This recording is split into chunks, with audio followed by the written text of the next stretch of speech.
Hello everybody, this is S. Pandit here and I welcome you all to the Catalyst Group YouTube channel। यहाँ पे हर weekend में हम आपको कोई ना कोई हैक बताते हैं, ब्रेन साइकोलॉजिकल हैक बताते हैं, जिसका यूज करके आप अपनी लाइफ का कोई ना कोई प्रॉब्लम का सोल्यूशन ढूंढ पाते हो। हर बार बहुत सारे लोग कमेंट करके कोई ना कोई प्रॉब्लम बताते हैं कि सर इस पे कोई वीडियो बनाइए। इंस्टाग्राम पे बहुत लोग मैसेज करते रहते हैं कंटिन्यूअसली, हम लोग सबका देखने की कोशिश करते हैं, बट अगर कोई छूट जाता हो तो बार बार कर दिया करो, क्योंकि इकट्ठा सबका देखना कभी कभी पॉसिबल नहीं हो पाता है। बट हम लोग कोशिश करते हैं कि मैक्सिमम से मैक्सिमम मैसेजेस देखे जाए और उन पे वर्क किया जाए। आज एक ऐसा इंपॉर्टेंट हैक मैं लेके आया हूं, पूरा वीडियो देखना है ध्यान से। जो भी आज मैं स्टेप्स आपको समझाने वाला हूं, ये 6 के 6 स्टेप्स, ये 6 के 6 तरीके, ये 6 ट्रिक्स जो है ये आपको अप्लाई करनी है। और आज का जो सेशन है वो स्पेशली स्टूडेंट्स के लिए है जो कॉम्पिटिटिव एग्जाम की प्रिपरेशन करते हैं या फिर किसी भी एग्जाम को देते हैं जिस एग्जाम में एमसीक्यू मल्टीपल चॉइस क्वेश्चंस आते हैं। Multiple choice question offline papers जो ओएमआर शीट पे भरना पड़ता है ऐसे भी आते हैं, और आजकल ऑनलाइन होने लग गए हैं। चाहे वो कोई भी एग्जाम हो, चाहे वो UPSC, SSC, banking, CAT, maths, बहुत सारे जो भी एग्जाम्स होते हैं सब में कहीं ना कहीं एमसीक्यू का पाला आपके साथ पड़ता ही पड़ता है। और मैंने बहुत सारे लोगों को कहते हुए सुना है कि सर मैं तो ऑब्जेक्टिव से डरता हूं, सर मैं ऑब्जेक्टिव पेपर में मैं तुक्के मारता हूं। तो सर आज आपको एक बहुत इंपॉर्टेंट चीज मैं समझाने वाला हूं। आज की जो ट्रिक्स है उसमें जो चौथी और 5वीं ट्रिक है वो बहुत ही शानदार आपको लगेगी। अगर आप उस चीज को ध्यान से समझोगे तो आप कहीं ना कहीं फायदे में रहोगे। और ये सारी ट्रिक्स जो मैं बता रहा हूं ये सारी कहीं ना कहीं रिसर्च बेस्ड है, लोगों ने रिसर्च की है जनता के ऊपर, बच्चों के ऊपर, उनसे प्रैक्टिकली टेस्ट करवा के ये सब चीजें अप्लाई की जाती हैं। तो आप लोग अप्लाई कर सकते हो आगे चल के, बट कंडीशंस अप्लाइड। कंडीशंस क्या है वो भी मैं समझा दूंगा। आज हम बात करेंगे 1 बाय 1 ट्रिक्स की कि कैसे हम बढ़िया तरीके से एमसीक्यू कर सकते हैं, और हमें एमसीक्यू में अगर फंस रहे हैं तो कैसे वो फंसे हुए एमसीक्यू से निकाल सकते हैं। और अगर मुझे एमसीक्यू नहीं आता है या बहुत ज्यादा कंफ्यूजन हो रखा है, 4 ऑप्शन है, 4 में से मेरे को 2 तो पता है कि वो नहीं हो सकते और 2 में अटक गया, तो उन दोनों में से सबसे प्रोबेबल क्या आंसर होगा वो मैं कैसे लगाऊं। तो आज हम उस ट्रिक्स को 1 बाय 1 पकड़ेंगे।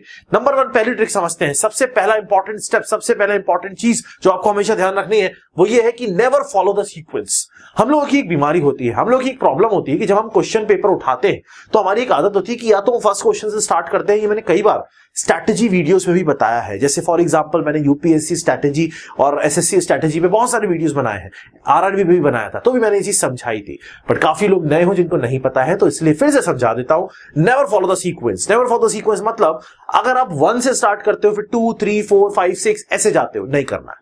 अगर आप पेपर में लास्ट से स्टार्ट करते हो, कुछ लोगों को आदत होती है लास्ट से स्टार्ट करने की, लास्ट से स्टार्ट करेंगे 199, नहीं करना है। सबसे पहले आपको क्या करना है, सीक्वेंस को कभी फॉलो नहीं करना है। What you have to follow, you have to follow और you have to attempt the paper in 3 stages.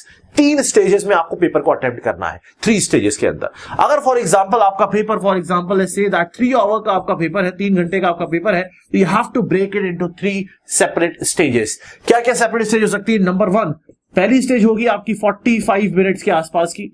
दूसरी स्टेज जो होगी वो आपकी 1.5 घंटे के आसपास की हो सकती है, 1.5 से 2 भी जा सकती है। और लास्ट जो स्टेज है सबसे छोटी स्टेज होती है, जितनी छोटी हो सकती है। जो सबसे बड़ी स्टेज है वो है सेकंड स्टेज। तो आपको 3 स्टेजेस में पेपर अटेम्प्ट करना है। कैसे? जो 45 मिनट्स का पहला स्टेज है उसमें आपको क्या करना है, सारे क्वेश्चंस देखते जाने हैं। 1 करा आता है, ठीक है, नहीं 2 करा थोड़ा टाइम लगेगा, छोड़ दिया। 3 करा नहीं आता, छोड़ दिया। 5 करा, 6 करा, 7 करा, 8 करा, आगे बढ़े। अच्छा 9th नहीं आता, कोई बात नहीं, बाद में करेंगे। इसका मतलब आपको पूरा का पूरा पेपर एक बार देखना है। अगर आप ऑनलाइन में होगे तो ऑनलाइन में भी आप ऑप्शंस देख सकते हो, वहां तो डायरेक्ट आ जाता है राइट साइड में कि कौन से क्वेश्चन पे क्लिक करना है, कौन सा क्वेश्चन सामने आता है। और अगर आप ऑफलाइन ओएमआर देते हो तो आपके सामने तो पेपर होता ही है। आपको पूरा पेपर एक बार गो थ्रू करना है जिससे आप सारे क्वेश्चंस देख पाओ। क्योंकि क्या होता है, अगर आप सारे क्वेश्चंस नहीं देखते हैं और बीच बीच में उन क्वेश्चंस में अटक जाते हैं, एग्जामिनर जानबूझ के बीच में टफ क्वेश्चंस डालते हैं इसीलिए कि बच्चा इस क्वेश्चन में अटक जाए और अटकने के बाद जो उसको क्वेश्चन आते हैं वो भी छूट जाए। और दूसरी चीज, अगर आपने शुरुआत से क्वेश्चन अटेम्प्ट करना शुरू किया, जनरली ये देखा गया है शुरुआत के 10 क्वेश्चन और लास्ट के 10 क्वेश्चन टिपिकल क्वेश्चंस होते हैं। वो इसलिए डाले जाते हैं कि अगर आपने पहला क्वेश्चन किया आपको नहीं आया, आपने दूसरा किया आपको नहीं आया, आपने तीसरा किया आपको नहीं आया ना, आपका कॉन्फिडेंस जो है वो डाउन चला जाएगा, फिर जो आता है वो भी नहीं आएगा। तो it's better not to follow the sequence. Follow जैसे आपको करना है, देखते जाओ, जो आता है वो करते जाओ, जो नहीं आता है leave it for second stage and third stage. समझ में आ गया? तो 45 मिनट्स में you will cover this much एक बार जो आता है। अब सेकंड स्टेज पे आ जाओ, 1.5 आवर्स की 1 to 1.5 वो अपने हिसाब से एडजस्ट कर लेना आप। 2 घंटे के हिसाब से और कम कर लेना। इट मींस दैट जो सेकंड स्टेज है सबसे इंपॉर्टेंट स्टेज है। इसमें वो क्वेश्चंस कर रहे हैं जो आते हैं लेकिन टाइम कंज्यूमिंग है, सोचना पड़ेगा, लेकिन मुझे पता है मैं सोच के कर सकता हूं। फर्स्ट स्टेज में जो सीधा सीधा आता है जिसमें सोचना ही नहीं है डायरेक्ट। सेकंड स्टेज में जिसमें सोचना पड़ेगा और मुझे आता है उसमें टाइम कंज्यूम होगा। सेकंड स्टेज आपको उसमें देनी है। थर्ड स्टेज में जो टाइम बच रहा है वो उन क्वेश्चंस के लिए जो क्वेश्चंस मुझे आते ही नहीं है, लेकिन अब टाइम बच रहा है तो मैं कर सकता हूं कोशिश। तो थर्ड स्टेज आपको उनके लिए रखनी है। तो इन 3 स्टेजेस में आपको पेपर अटेम्प्ट करना है। पहली चीज हमेशा ध्यान रखना, एमसीक्यू में ज्यादा स्कोर करने की, ये बहुत इंपॉर्टेंट पॉइंट है और अगर आप इसको फॉलो करोगे तो आपको हेल्प मिलेगी मिलेगी। नेक्स्ट इंपॉर्टेंट चीज पे आते हैं, वो है एलिमिनेशन टेक्निक। एलिमिनेट कैसे करना है उसके मैं तरीके समझा देता हूं आपको। एलिमिनेट का मतलब होता है, फॉर एग्जांपल हमारे पास 4 ऑप्शंस हैं, उन 4 ऑप्शंस में मुझे कंफ्यूजन है कि मेरा आंसर क्या हो सकता है, तो you have to start with this elimination technique. Elimination technique का पहला स्टेप जो क्या कहता है, remove offset values. Offset values का मतलब होता है बहुत ही अजीब सी वैल्यूज। जैसे फॉर एग्जांपल आपको एग्जाम में ऑप्शन आता है, उसमें क्वेश्चन लिखा है फॉर एग्जांपल 15, ऑप्शन दिया हुआ है 18 और उसके बाद दिया है 22 और उसके बाद दिया है 105, ऐसे ऑप्शंस दे रखे हैं। तो ऑफसेट वैल्यू इसमें कौन सी दिख रही है, मुझे ये दिख रही है 105। तो first of all just remove that. Elimination technique ये कहती है, एलिमिनेशन टेक्निक ये कहती है कि जो अलग सी एकदम वैल्यू दिख रही है जस्ट रिमूव दैट, क्योंकि वो जबरदस्ती डाली हुई होती है। आंसर कभी भी ये नहीं हो सकता, उसका रीजन है, मैं आपको बताऊं साइकोलॉजी का रीजन है। अगर ये आंसर होगा तो हर बच्चा यही लगा देगा ना, अलग से दिख रहा है। आंसर कंफ्यूज करने वाली चीजों की लाइनअप में होता है, तो आपको सबसे पहले ये वाला ऑप्शन हटा देना है। अब इसके पास आपके पास बच रहे हैं ये 3 ऑप्शन। इन 3 ऑप्शन में कौन सा चूज करना है, वो आप या तो आपको आता होगा और नहीं आता होगा तो अभी आगे चल के बताऊंगा कि नहीं आता है, then what we have to choose. समझ में आ गया? एलिमिनेशन टेक्निक का पहला स्टेप, ऑफसेट चीजों को हटाओ, अजीब सी चीजों को हटाओ जो एकदम अलग सी लग रही है, जस्ट रिमूव दैट, वो आंसर नहीं हो सकते। सेकंड पॉइंट, कभी कभी ऑप्शंस में ऑल ऑफ द अबव और none of the above option जरूर मिलता है, ऑल ऑफ द अबव या नन। अगर ऑल ऑफ द अबव और नन है तो रिसर्च ये कहती है और पेपर की एनालिसिस ये कहती है, जितने पेपर आए हुए हैं आज तक किसी भी एग्जाम के उठा लो, इवन यूपीएससी का पेपर उठा लो, चाहे आप जेई का पेपर उठा लो, किसी का भी पेपर उठा लो, हमें ये देखने को मिलता है कि अगर ऑल ऑफ द अबव और none of the above option में है तो 95% आंसर यही होता है, अगर ये ऑप्शन में है 95% आंसर यही होता है। 5% हो सकता है नहीं हो, लेकिन 95% रिसर्च बेस यह समझ में आता है कि अगर ये है तो ये जरूर आपके ऑप्शन में आना चाहिए कि आंसर हो सकता है। तो यहाँ पे 2 चीजें एलिमिनेशन में आपको समझ में आती है, इससे हमें प्रायोरिटी समझ में आती है। तो ऑफसेट चीजों को हटाना है और दूसरा the most important point is, अगर ऑल ऑफ द अबव और none of the above option में है तो वो अपना पहला प्रायोरिटी हो सकता है, उसके लिए आपको थोड़ा दिमाग लगाना पड़ेगा। समझ में आ गया है? ये अपना सेकंड या थर्ड मोस्ट इंपॉर्टेंट मेथड है। 2 मैंने आपको पहले बता दिए थे, 2 मैंने एक ही साथ बता दिए, सीक्वेंस और 3 स्टेजेस वाला, और थर्ड मोस्ट इंपॉर्टेंट चीज है जो आपको दिमाग में रखनी है। फोर्थ इंपॉर्टेंट चीज पे आते हैं, मोस्ट प्रोबेबल ऑप्शन। अब सर मुझे एक ऑप्शन मैंने एलिमिनेट कर दिया, मान लो फॉर एग्जाम्पल डी एलिमिनेट कर दिया, अब मुझे ए बी सी इन तीनों में से कंफ्यूजन हो रहा है, मुझे ये नहीं समझ में आ रहा इनमें से कौन सा मेरा आंसर होगा। तो मैं आपको बताऊं, साइकोलॉजिकली जब पेपर बनाया जाता है, एग्जामिनर पेपर बनाता है, तो वो कोशिश ये करता है कि ए ऑप्शन जो हो वो जनरली आंसर ना हो। मैं आपको सच बता रहा हूं, बहुत कम चांसेस होते हैं ए के और बहुत कम चांसेस होते हैं डी के। ऑप्शन की अगर मैं बात करूं, ऐसा नहीं कह रहा कि ऐसा हो नहीं सकता, बट हम रिसर्च बेस्ड बात करते हैं जो जनरली होता है। अगर मेरे पास 4 ऑप्शंस है तो इसके आंसर होने के चांसेस सबसे लीस्ट होते हैं, उसके बाद इसके होते हैं, मतलब ये सबसे कम रहेगा कि भाई ये तो मुश्किल है इसका आंसर हो, ये भी नहीं हो सकता। सबसे प्रोबेबल ऐसा कहा जाता है कि हमेशा बी और सी में से एक आंसर होता है, द मोस्ट प्रोबेबल वन। और अगर हम बी और सी में भी मुझे नहीं आता है तो एक टेक्निक आजकल यूज करते हैं बहुत सारे लोग, जिसको बोलते हैं तुक्का टेक्निक। उसमें यह कहा जाता है कि अगर बी और सी में कंफ्यूजन है तो आप बी की तरफ जा सकते हो 50-50 वाले केस में। सबसे पहले एक एलिमिनेट कर दोगे, देखो ये स्टेप बाय स्टेप प्रोसीजर है। एलिमिनेट करने के बाद परसेंटेज ऑफ एरर वाला जो रेंज होता है वो कम हो जाता है। अब 3 ऑप्शन है आपके पास, 3 में से अगर आपको 2 ऑप्शन भी क्लियर दिखते हैं क्योंकि ए आपको लग रहा है नहीं हो सकता, तो इन दैट केस आप बी पे प्रेफर कर सकते हो, ठीक है। बट फिर वही चीज है, एप्लीकेबल है लेकिन 100% नहीं है, 95% है, 5% हम कह सकते हैं कि हर चीज, कोई भी चीज 100% तो नहीं हो सकती ना, बट स्टिल रिसर्च बेस्ड है। तो जनरली बी और सी में से ही आंसर्स होते हैं। आप कभी भी नोटिस करना, पेपर उठाओगे ना, देखोगे तो मैक्सिमम आपको बी से ही मिलेंगे। जनरली ए लग रहा होता है, कुछ एग्जाम्स ऐसे होते हैं जिसमें ए आंसर लगता है। जैसे फॉर एग्जांपल अगर हम कुछ टेक्निकल पेपर्स की बात करते हैं तो टेक्निकल जैसे गेट हो गया या जेई इंजीनियरिंग में जाने के लिए एस्पिरेंट्स भरते हैं एक फॉर्म, जेई का पेपर देते हैं, उनके पेपर हो गए। उस केस में क्या करते हैं, ये जानबूझ के ए ऑप्शन ऐसा डालते हैं कि आप गलती करोगे ना तब भी आपका ए ऑप्शन आएगा। इट मींस दैट अगर आपने कोई मिस्टेक भी करी है ना कैलकुलेशन में, even then you will get your answer A. जिससे अबे क्या होता है ना, अब हम कभी भी क्वेश्चन करते हैं और अपना आंसर आ गया एग्जाम के टाइम पे, तो हमारे अंदर एक अजीब सी खुशी आती है, मैंने आंसर निकाल लिया और ए ऑप्शन पे वही आंसर दिख गया तो मैं तुरंत टिक मारता हूं, मतलब मैं रोक नहीं पाता अपनी भावनाओं को। और जानबूझ के वो करते हैं ऐसा कि आप अगर गलती करोगे तो ए ऑप्शन मैच करेगा। तो you have to just be aware in this case. ध्यान रखना ए ऑप्शन बहुत कम होता है कि आंसर हो, जनरली बी से में से एक होता है और maximum probability is for B. This is the next point which you have to remember, most probable option B और सी में से जनरली बी को प्रेफर किया जाता है। नेक्स्ट पॉइंट पे जाएंगे, रिमेंबर द डायरेक्ट वैल्यूज। अगर हम कैलकुलेशन बेस्ड एग्जाम की बात करते हैं जहां मैथमेटिकल कैलकुलेशंस आती हैं, अंडर रूट और ये सब चीजें, तो कोशिश ये करना कि जब भी आप किसी ऐसे पेपर में जाते हो तो just remember as many values directly you can. For example under root g हो गया, पाई की वैल्यू हो गई, 1/पाई की वैल्यू हो गई, कुछ ऐसी वैल्यूज जो जनरली रेफर बार बार आती है। अंडर रूट में 10 तक की वैल्यूज याद कर लेना, क्यूब रूट में 10 तक की वैल्यूज याद कर लेना, 20 तक की वैल्यूज याद कर लेना। क्यों याद करना है? ये याद ऐसे नहीं होगी कि रट लिया। मैंने हमेशा बताया इस ट्रिक को, वैल्यूज याद करनी है तो मोबाइल का वॉलपेपर बना लो, एक हफ्ता मैं गारंटी दे रहा हूं याद हो जाएंगी वैल्यूज।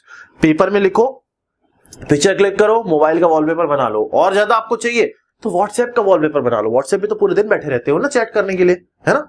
तो उसका वॉलपेपर बना, बार बार देखोगे तो याद हो जाएंगी values. Bar bar again and again जब आप देखते हो ना उस चीज को तो याद हो जाती है, क्योंकि ये शॉर्ट टर्म से लॉन्ग टर्म में जाता है। रटना नहीं है, रट नहीं पाओगे वैल्यूज को कभी भी। तो अगर आपको डायरेक्ट वैल्यूज पता है तो आपको कहां पे आसानी होगी मैं आपको बताता हूं। आपको कैलकुलेशंस के टाइम पे इजी होगा।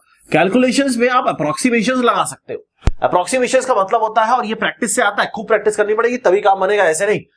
आपने वैल्यूज याद करनी है, अप्रोक्सीमेशंस लगाने। फॉर एग्जांपल मुझे 9827 डिवाइडेड बाई पाई इंटू 2 करना है फॉर एग्जांपल। अब मुझे यहाँ पाई की वैल्यू पता है कि सर पाई की वैल्यू जो है वो 3.14 होती है फॉर एग्जांपल, मैं 2 डिजिट तक लेता हूं। तो अगर मैं इसको 3 ले लूं, अगर मैं यहां पे इसको 3 लेता हूं तो 0.14 मैंने यहां से कम किया है नीचे से, इसका मतलब ऊपर में कुछ वैल्यू बढ़ा भी सकता हूं। तो ये आप प्रैक्टिस कर करोगे, जब बार बार करोगे तो आपको आ जाएगा कि पाई को 3 लेके भी सॉल्व किया जा सकता है। इससे आंसर जो होते हैं वो आंसर मैच करने लग जाते हैं इजीली और कैलकुलेशन जल्दी हो जाती है। पॉइंट में कैलकुलेशन में टाइम लगता है। तो what you have to do is that you have to remember as many direct values you can, जो जनरली आती हैं। जब क्वेश्चन पेपर करोगे ना, प्रीवियस ईयर पेपर्स लगाओगे तो कुछ वैल्यूज बार बार आ रही होंगी। अपनी टेबल जिस पे पढ़ते हो ना, टेबल पे पढ़ा करो, बेड पे मत पढ़ा करो, नींद आ जाती है। टेबल पे चार्ट चिपका के वो वैल्यूज बार बार आ रही होती है ना, उनको लिखते रहा करो, क्योंकि वो रिपीट होती है वैल्यूज, उनको याद कर लो। एग्जाम में बहुत टाइम बचेगा, मैं आपको बता रहा हूं, एमसीक्यू पेपर में बहुत टाइम बचेगा। And then you can use those value directly, कम करके आप डायरेक्टली कैलकुलेशंस में यूज कर सकते हो। कैलकुलेशंस के लिए वैदिक मैथमेटिक्स अगर आप यूज करोगे तो वो और ज्यादा बेनिफिशियल होगा। वैदिक के लिए मैंने लेक्चर डाला था, स्क्वायर रूट वाला, क्यूब रूट वाला, वो देख सकते हो। मल्टीप्लिकेशंस की भी ले आऊंगा, आपको प्लेलिस्ट में मिल जाएगा और नीचे लिंक भी दे दूंगा। वो ट्रिक्स वो आप यूज कर सकते हो, उन ट्रिक्स से आपको काफी हेल्प मिलेगी मल्टीप्लिकेशन, डिवीजन और सारी चीजों के अंदर। तो एक ये भी इंपॉर्टेंट चीज है जो एमसीक्यू में आपको ध्यान रखनी है। और सबसे इंपॉर्टेंट चीज की अगर मैं बात करूं तो एमसीक्यू जो बेस्ड होता है वो होता है प्रैक्टिस पे। जितना प्रैक्टिस करोगे उतना ज्यादा एमसीक्यू के पेपर में आप परफॉर्म करके आओगे। कुछ लोग बोलते हैं सर मेरा कॉन्सेप्ट बहुत गजब क्लियर है, मेरा कॉन्सेप्ट क्लियर है, मैं तो बना लूंगा क्वेश्चन, मैं तो नया क्वेश्चन भी कर लूंगा। तो मैं आपको बता दूं, एग्जाम के अंदर अगर कोई नया क्वेश्चन आता है तो 90% केसेस में वो क्वेश्चन बच्चा नहीं कर पाता है। एग्जाम में आप वही क्वेश्चन कर पाओगे कम टाइम के अंदर, प्रेशर वाले टाइम के अंदर, जो क्वेश्चन आपने पहले देखा होगा। दिस इज द रियलिटी, ये सच्चाई है। अगर आपने क्वेश्चन पहले कहीं देखा है या उस चीज को पहले कहीं पढ़ा है तभी उस क्वेश्चन को अटेम्प्ट कर पाओगे, चाहे आप टेक्निकल पेपर दे रहे हो, चाहे आप नॉन टेक्निकल पेपर दे रहे हो, चाहे मैथमेटिकल कैलकुलेशन बेस्ड पेपर दे रहे हो, चाहे आप नहीं आर्ट्स का पेपर दे रहे हो, कोई भी पेपर दे रहे हो, आपको हमेशा ध्यान रखना है अगर आपने वो स्टेटमेंट, वो कैलकुलेशन, वो क्वेश्चन टाइप का कहीं किया हुआ है तभी आप उसको पेपर में कर पाओगे, क्योंकि टाइम कम होता है, उस टाइम में परफॉर्मेंस देनी होती है। तो आप ये मत सोचना कि मैं अब तो भैया मेरे को तो गजब कॉन्सेप्ट क्लियर है, मैं तो बना लूंगा ना। इस चीज के लिए आपको खूब प्रैक्टिस करनी है, इतनी प्रैक्टिस करनी है कि एग्जाम में ऐसा हो ही नहीं सकता कि आपका देखा हुआ क्वेश्चन ना आए। आपको जो क्वेश्चन देखा हुआ है कहीं ना कहीं अगर वो होगा तो आप तुरंत मैच कर लोगे। मैं सच बता रहा हूं, इस चीज को ध्यान रखना, एक्सपीरियंस से बोल रहा हूं 10 साल के। और जो स्टूडेंट्स को मैं पढ़ा रहा हूं उन लोगों ने जो बताया वो ये रियलिटी है। देखा हुआ क्वेश्चन ही ऑब्जेक्टिव में आप कर पाओगे, नहीं देखा हुआ क्वेश्चन आप नहीं कर पाओगे। मैं आपको बता रहा हूं, बहुत टाइम लगता है फिर सोचने में, समझने में, इतना टाइम थोड़ी होता है पेपर के अंदर। इससे बेटर तो उसको स्किप करके नेक्स्ट क्वेश्चन पे जाओ। स्किप करना इंपॉर्टेंट होता है इन दैट केस, क्योंकि वेस्ट करना नहीं होता है। वेस्ट करोगे तो 2 क्वेश्चन जो आते हैं वो चले जाएंगे। समझ में आया ना? ठीक है, तो आप खूब प्रैक्टिस करनी है और स्मार्ट स्टडी करनी है। स्मार्ट स्टडी का मतलब फिर से बता देता हूं, पहले भी बताया, अपने बल्कि नोट्स को शॉर्ट नोट्स में कन्वर्ट करो, माइंड मैप्स में कन्वर्ट करो, फ्लैश कार्ड्स में कन्वर्ट करो, फोटोग्राफ में कन्वर्ट करो और फिर रिवीजन उन बल्कि नोट से नहीं करना है, उन शॉर्ट नोट से, उन माइंड मैप नोट से करना है और फिर क्वेश्चन लगाने हैं। बस क्वेश्चन जितना ज्यादा प्रैक्टिस करोगे उतनी अच्छी परफॉर्मेंस देके आओगे। इस चीज को दिमाग में घुसा के चिपका लो अंदर और ताला मार दो। किताबें चाहे 1000 पढ़ लो, चाहे 500 पढ़ लो, चाहे 100 पढ़ लो, चाहे 1 पढ़ लो, लेकिन जब तक क्वेश्चन नहीं लगाओगे एग्जाम में परफॉर्मेंस नहीं दे पाओगे। इस चीज को हमेशा ध्यान रखना है। तो मेरी ये 5-6 जो मैंने इंपॉर्टेंट पॉइंट्स बताए हैं आपको, इनको अगर आप अप्लाई करते हो step by step, most probable वाला भी ऑप्शन लगा सकते हो, एलिमिनेशन टेक्निक भी मैंने आपको समझाई हुई है और जो भी चीजें बताई अगर आप इनको अप्लाई करते हो तो मैं गारंटी देता हूं आप एमसीक्यू में अच्छा परफॉर्म करके आओगे और आपकी रैंक जितनी अभी आती है उससे गारंटी इंप्रूव होगी। इस चीज को अप्लाई करना। और अगर कोई प्रॉब्लम, कोई कंफ्यूजन लगता है तो जरूर कमेंट सेक्शन में बताओ, मैं कोशिश करूंगा उस पर वीडियो बनाने की। कुछ नया, कुछ आपको ऐसा लगता है कि सर ये बहुत इंपॉर्टेंट चीज है और उस पर सबसे ज्यादा लाइक होते हैं, तो मैं ऑटोमेटिकली उस कमेंट को उठा के उस पर वीडियो बनाता हूं। इंस्टाग्राम आईडी आपको फर्स्ट कमेंट में मिल जाएगी। और भी अगर कोई कंफ्यूजन, कोई भी डाउट हो तो बताना। ये चीजें उन तक पहुंचाओ। मैं हमेशा बोलता हूं अपने जूनियर्स, अपने फ्रेंड्स, अपनी फैमिली में बताओ लोगों को ये वीडियो के बारे में कि सर ऐसा ऐसा करा जा सकता है, ये चीजें अप्लाई करें। क्योंकि जो चीज आप अभी सीख रहे हो, जो मैं अभी सीख रहा हूं, अगर मैं किसी और को जो मुझसे पहले सीख जाए वो कर सकता हूं तो कहीं ना कहीं वो चीज उसके लिए बहुत अच्छी होगी और आपके लिए भी अच्छी होगी। तो मिलते हैं नेक्स्ट सेशन के अंदर, नेक्स्ट इंपॉर्टेंट हैक के अंदर। कल एक मोटिवेशनल, एक बढ़िया सेशन आने वाला है जिसको आप सुन के कुछ ना कुछ आपको फील होगा, गारंटी है मेरी। मिलते हैं कल, तब तक मस्त रहो, खुश रहो, ऐश करते रहो और मेहनत करते रहो जिंदगी में कुछ बनने के लिए। मैंने हमेशा बोला है एक जिंदगी है, एक लाइफ है और उस लाइफ को बर्बाद मत करो सो के, खा के, आराम करके और फालतू की चीजों में इन्वॉल्व होके। It's better to concentrate on it. अपने प्रॉपर एम पे कंसंट्रेट करो, अपनी लाइफ पे कंसंट्रेट करो और अपनी लाइफ को बदलो, कुछ बनो, करके दिखाओ कुछ। Thank you. Have you ever tried thinking why you are not able to qualify different examination? That is engineering services, GATE और state services. कभी सोचा है क्यों selection नहीं होता है? Let me tell you. Let me give you the basic introduction कि होता क्यों नहीं है. Let me explain you the things. The reason is that because these examination need a perfect analysis. Analysis means you should know everything. So here in Catalyst Group, in my classes, where I'll give you the analysis of the exam, I'll give you the theory lectures, I'll give you the question lectures. What we'll do, we'll complete each and every question in the class. Previous year से उठा के expected questions तक सब कुछ हम class में कर लेंगे। जितने भी हमारे पास ऑनलाइन कोर्सेज हैं, चाहे आईएएस के लिए हैं, चाहे गेट के लिए, चाहे एसएससी के लिए और जो भी फैकल्टीज हैं, सारे फैकल्टीज गेट और आईएएस टॉपर्स हैं। अगर आप कैटलिस्ट ग्रुप ज्वाइन करते हो तो लेट मी टेल यू कि आपको क्या क्या फायदे मिलेंगे। सीधा पहली चीज आपको मिलेगी कि आपको एक्सपर्ट गाइडेंस मिलेगा, जितना भी फैकल्टीज का लाइव सेशंस मिलेंगे जहां पे आप फैकल्टी से अपने डाउट क्लियर कर सकते हो, फोन पे, व्हाट्सएप पे, आमने सामने बैठ के। सब फैकल्टीज के लिए आपके पास अपॉइंटमेंट होगा, आप उनसे डायरेक्ट डिस्कशन कर सकते हो। साथ में हम आपको नोट्स देंगे जो हमारे स्पेशल माइंड मैप्स की फॉर्म में नोट्स होते हैं, जिसमें आपको याद करना ईजी रहेगा। कुछ मोटिवेशनल सेशंस होंगे, प्रोग्रेस एनालिसिस होंगी, नोट्स होंगे, हम अपना स्टडी मटेरियल आपको प्रोवाइड करेंगे, बुक्स आपको प्रोवाइड की जाएंगी, आपको A to Z each and everything provide किया जाएगा। हर कोर्स में हमारे पास मिनिमम से मिनिमम 1000 लेकर 2000 लेक्चर्स हैं, depending upon the course which you are taking. अलग अलग हमारे पास कोर्सेज हैं, डिफरेंट कोर्सेज हैं जो आप कंबाइन करके भी ले सकते हो। तो everything we have for you. So I welcome you all to the Catalyst Group. Visit the link below. Call us for admissions. Our new version 1.1 is already launched and admissions are open under all our courses. Thank you.